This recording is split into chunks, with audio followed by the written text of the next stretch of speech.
सज्जनों, आज मैं आपको रामेश्वर नामक ज्योतिर्लिंग के आविर्भाव तथा महात्म्य का वर्णन सुनाऊंगा। आप इस लिंक को जरूर लाइक एंड सब्सक्राइब करें। आगे भी और लिंगों के बारे में बताऊंगा। सूर्य कहते हैं, ऋषियों, अब मैं यह बता रहा हूं कि रामेश्वर नामक ज्योतिर्लिंग पहले किस प्रकार प्रकट हुआ। इस प्रसंग को तुम आदरपूर्वक सुनो। भगवान विष्णु के रामावतार में जब रावण सीता को हर कर लंका में ले गया, तब सुग्रीव के साथ 18 पद वानर सेना लेकर श्री राम समुद्र तट पर आए। वहां वे विचार करने लगे कि कैसे हम समुद्र को पार करेंगे और किस प्रकार रावण को जीतेंगे। इतने में ही श्री राम को प्यास लगी। उन्होंने जल मांगा और वानर मीठा जल ले आए। श्री राम ने प्रसन्न होकर वह जल ले लिया। तब तक उन्हें स्मरण हो आया कि मैंने अपने स्वामी भगवान शंकर का दर्शन तो किया ही नहीं, फिर यह जल कैसे ग्रहण कर सकता हूं। ऐसा कहकर उन्होंने उस जल को नहीं पिया।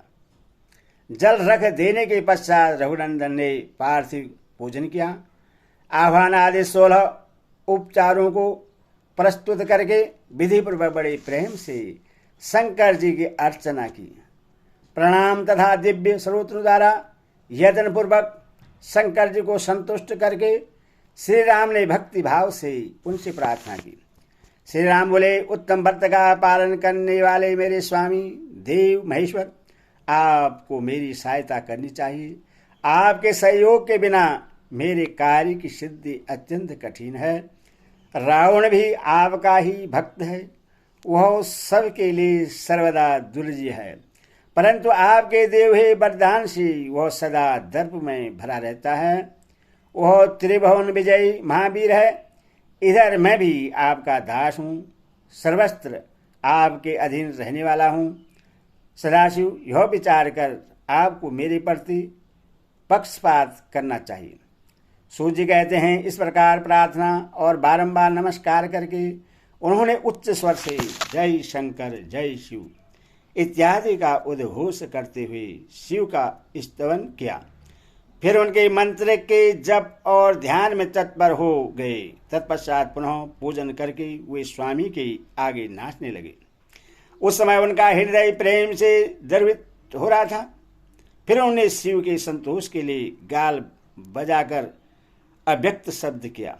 उस समय भगवान शंकर उन पर बहुत प्रसन्न हुए और वे ज्योतिमयी महेश्वर वामांग भूता पार्वती तथा पादश गणों के साथ शास्त्रोक्त निर्मल रूप धारण करके तत्काल वहां प्रकट हो गए। श्री राम की भक्ति से संतुष्ट होकर महेश्वर ने उनसे कहा, श्री राम, तुम्हारा कल्याण हो, वर मांगो। उस समय उनका रूप देखकर वहां उपस्थित हुए सब लोग पवित्र हो गए। शिव धर्मपरायण श्री राम जी ने स्वयं उनका पूजन किया। फिर भांति भांति की स्तुति एवं प्रणाम करके उन्होंने भगवान शिव से लंका में रावण के साथ होने वाले युद्ध में अपने लिए विजय की प्रार्थना की। तब राम भक्ति से प्रसन्न हुए। महेश्वर ने कहा, महाराज, तुम्हारी जय हो।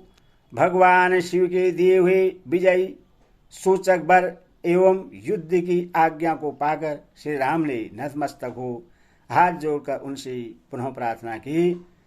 श्री राम बोले, मेरे स्वामी शंकर, यदि आप संतुष्ट हैं तो जगत के लोगों को पवित्र करने तथा दूसरों की भलाई करने के लिए सदा यहाँ निवास करें। सूर्य कहते हैं, श्री राम के ऐसा कहने पर भगवान शिव वहाँ ज्योतिर्लिंग के रूप में स्थित हो गए। तीनों लोकों में रामेश्वर के नाम से उनकी प्रसिद्धि हुई। उनके प्रभाव से ही अपार समुद्र को अनायास पार करके श्री राम ने रावण आदि राक्षसों का शीघ्र ही संहार किया और अपनी प्रिया सीता को प्राप्त कर लिया। तब से इस भूतल पर रामेश्वर की अद्भुत महिमा का प्रसार हुआ। भगवान रामेश्वर सदा भोग और मोक्ष देने वाले तथा भक्तों की इच्छा पूर्ण करने वाले हैं। जो दिव्य गंगा जल से रामेश्वर शिव को भक्तिपूर्वक स्नान कराता है, वह जीवन मुक्त ही है। इस संसार में देव दुर्लभ समस्त भोगों का उपभोग करके अंत में उत्तम ज्ञान पाकर वह निश्चय ही केवल मोक्ष को प्राप्त कर लेता है। इस प्रकार मैंने तुम लोगों से भगवान शिव के रामेश्वर नामक दिव्य ज्योतिर्लिंग का वर्णन किया, जो अपनी महिमा सुनने वालों के समस्त पापों का अपहरण करने वाला है। ओम नमः शिवाय, ओम नमः शिवाय, ओम नमः शिवाय।